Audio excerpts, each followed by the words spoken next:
मैं तो कहता हूं कि मॉरल ग्राउंड्स पे ही सीएम साहब को रिजाइन करना चाहिए, वरना Bharatiya Janata Party is going to launch ये complaint against chief minister. Deputy chief minister जो सरकार को रिप्रेजेंट कर रहा है उसको पता ही नहीं रेजोल्यूशन क्या है। मैं गारंटी देता हूं, चुनौती देता हूं, उनको पता ही नहीं था रेजोल्यूशन क्या है, क्योंकि वो गाना गाने उठे थे।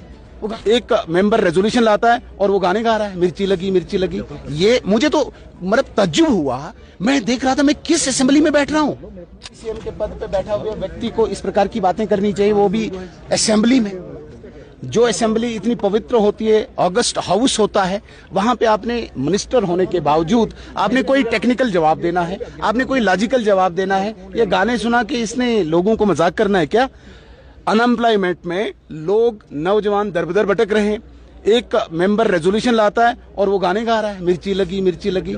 ये मुझे तो मतलब तज्जुब हुआ। मैं देख रहा था मैं किस असेंबली में बैठ रहा हूं, कौन से लोग, अरे यार बातें कम करो ना, कौन से लोग बैठे हैं यहाँ पे, किस प्रकार के लोग बैठे हैं। डिप्टी चीफ मिनिस्टर जो सरकार को रिप्रेजेंट कर रहा है उसको पता ही नहीं रेजोल्यूशन क्या है। मैं गारंटी देता हूं, चुनौती देता हूं, उनको पता ही नहीं था रेजोल्यूशन क्या है, क्योंकि वो गाना गाने उठे थे। वो गाना गा रहे हैं, मिर्ची लगी मिर्ची लगी। एक भी शब्द रेजोल्यूशन पे नहीं बोला। ये नौजवानों की तौहीन की आज, ये नौजवानों के साथ मजाक किया डिप्टी चीफ मिनिस्टर ने, ये नौजवानों के साथ मजाक किया सरकार ने।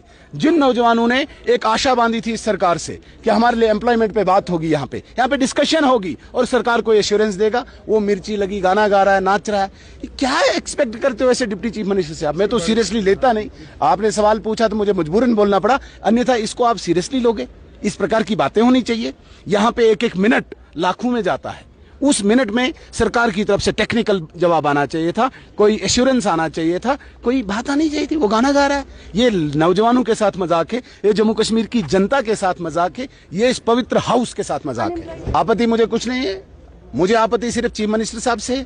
मॉडल कोड ऑफ कंडक्ट लग चुका है। बडगाम, ओमपुरा बडगाम का हिस्सा है, जहां पे बाई इलेक्शन 11 नवंबर को है। कौन अधिकार देता है चीफ मिनिस्टर को, चीफ मिनिस्टर हो या कोई भी किसी पद पे बैठा हो, कौन उनको इजाजत देता है कि आप मॉडल कोड ऑफ कंडक्ट की वायलेशन करो? इलेक्शन कमीशन ऑफ इंडिया की गाइडलाइन है कि आप वहां पे कोई एश्योरेंस नहीं दे सकते हो। और चीफ मिनिस्टर साहब खड़े होते हैं, ओमपुरा में हम क्लासेस शुरू करते हैं, भाई 11 के बाद आप बोल सकते थे। आज आपने ऐसे इस हाउस का, ऐसे इस प्लेटफॉर्म का उपयोग क्यों किया? मैं तो कहता हूं कि मॉरल ग्राउंड्स पे ही सीएम साहब को रिजाइन करना चाहिए, वरना Bharatiya Janata Party is going to launch ये कंप्लेंट अगेंस्ट चीफ मिनिस्टर। और इलेक्शन कमीशन ऑफ इंडिया से हम गुहार लगाएंगे इन पे एक्शन हो, अन्यथा ये रिजाइन करे।